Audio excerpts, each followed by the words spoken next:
नमस्कार. शब्द हृदयातून या चॅनलमध्ये आपल्या सर्वांचे खूप खूप स्वागत.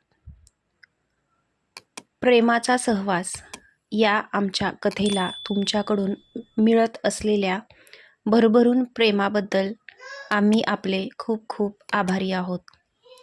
तुम्ही या चॅनलवरती नवीन असाल तर कृपया चॅनलला सबस्क्राईब करा. श्लोकची नजर तिच्या चेहऱ्यावर रेंगाळलेली होती आणि त्याची ती डिस्पिरेट नजर पाहून रुचाने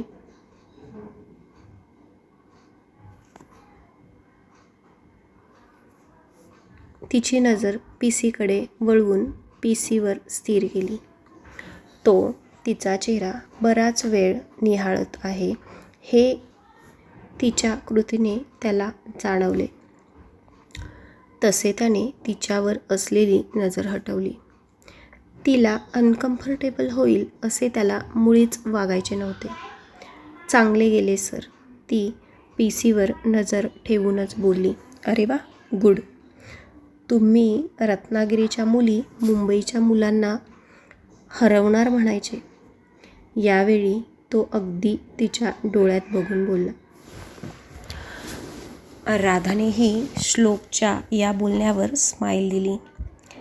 नेमका तेव्हाच श्लोकचा फोन वाजला. काही काम नसेल तर केबिनमध्ये ये, माझ्याकडे खूप काम आहे. समोरून इंद्राचा कडक आवाज पडला. हिटलर, तो तोंडात पुटपुटला, परंतु फुटी किस्मत, राधाने नेमके ते ऐकले. सॉरी, तो राधाला एक कान पकडून विनंती करत होता. ओके, सी यू गर्ल्स, मला खूप कामं आहेत, चला बाय म्हणत त्या दोघींचा रिप्लाय न ऐकताच तेथून त्याच्या केबिनकडे धूम ठोकली. Mom, tell me, am I looking beautiful?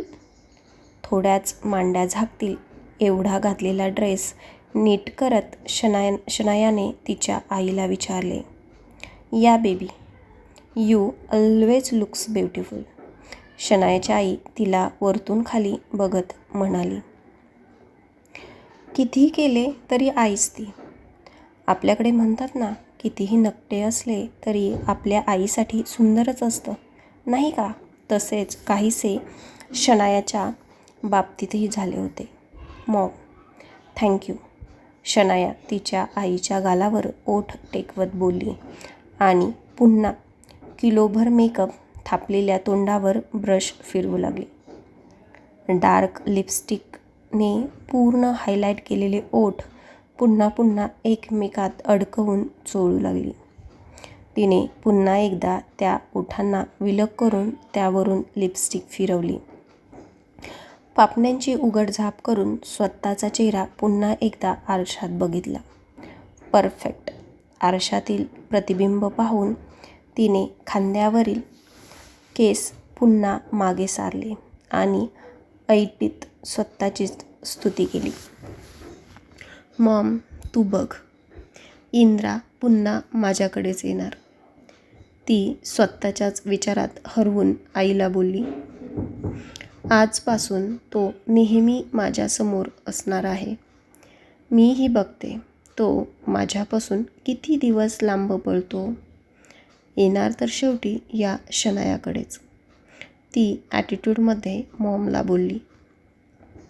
त्याचे लग्न नक्की कसे, का आणि कोणासोबत झाले याची मी माहिती काही कॉमन फ्रेंड्सकडून काढली.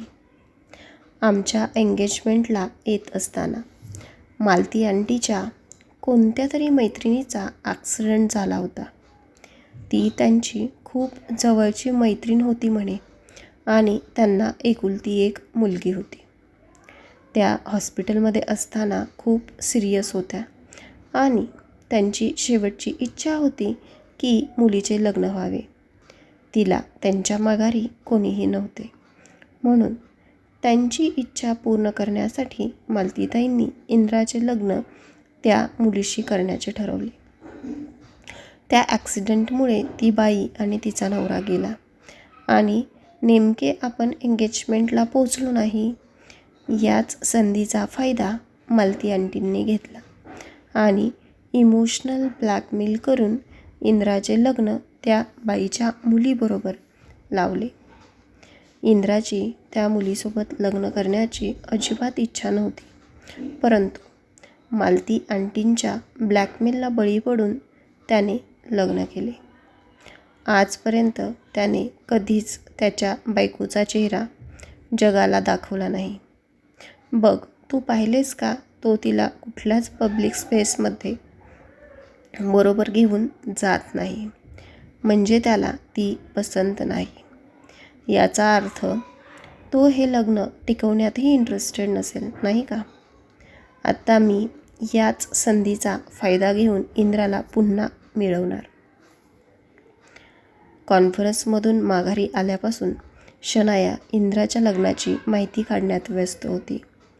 तिने तिचे सर्व नेटवर्क वापरून त्याच्या लग्नाची माहिती मिळवली, परंतु इंद्राने राधाचा फोटो बाहेर येऊच दिला नसल्यामुळे तिचा चेहरा काही तिला मिळवता आला नाही.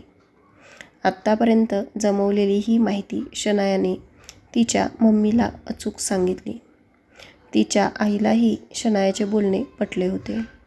एवढा मोठा बिझनेसमन असूनही त्याच्या लग्नाचे कुठलेच फोटो बाहेर आले नव्हते. ही गोष्ट त्यांच्याही लक्षात आली होती. तू अगदी बरोबर बोलत आहेस आणि लक्षात ठेव, मी नेहमीच तुझ्या बरोबर असेल. त्यामुळे अजिबात काळजी करू नकोस. काही मदत लागली तर बेधडक आईला सांग. मी नेहमी तुझ्या बरोबर असेल. शनायाच्या आई तिला सपोर्ट करत बोलली. हां, चल जा पटकन ऑफिसला. आजपासून तू इंद्राच्या ऑफिसला जात आहेस. व्यवस्थित काम कर. कुठेही हलगर्जीपणा करू नकोस. इंद्रा स्वतः तुझ्याकडे आला पाहिजे. शनायाची मम्मी तिला सपोर्ट करत बोलली. शनायानेही लगेच तिची पर्स खांद्यावर लटकवली आणि हिल्सचा टकटक आवाज करत निघून गेली.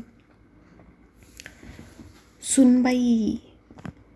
इतका वेळ आई लेकीचे संभाषण ऐकणारे वर्धन सरपोतदार गरजले. लेकीला काय शिकवत आहात? आवरा लेकीला. आई आहात ना की वैरी? हां, सांगा सुनबाई, सांगा. वर्धन सरपोतदार यांच्या सुनबाई म्हणजेच शनायाची आई यांना खडसावून जाब विचारत होते. सुनबाई, मुलांना चांगल्या गोष्टींसाठी पाठीशी घालायचे असते, चुकीच्या गोष्टींसाठी नाही. चुकीच्या गोष्टी पाठीशी घातल्या की फक्त बरबादी होते सुनबाई, फक्त बरबादी. तुम्हाला हे कधी समजणार सुनबाई, कधी समजणार? मी थोडे दिवस बाहेर काय गेलो, तुम्ही त्या शर्माच्या बोलण्यात येऊन थोड्याशा पैशांसाठी कुठल्या थराला गेल्या?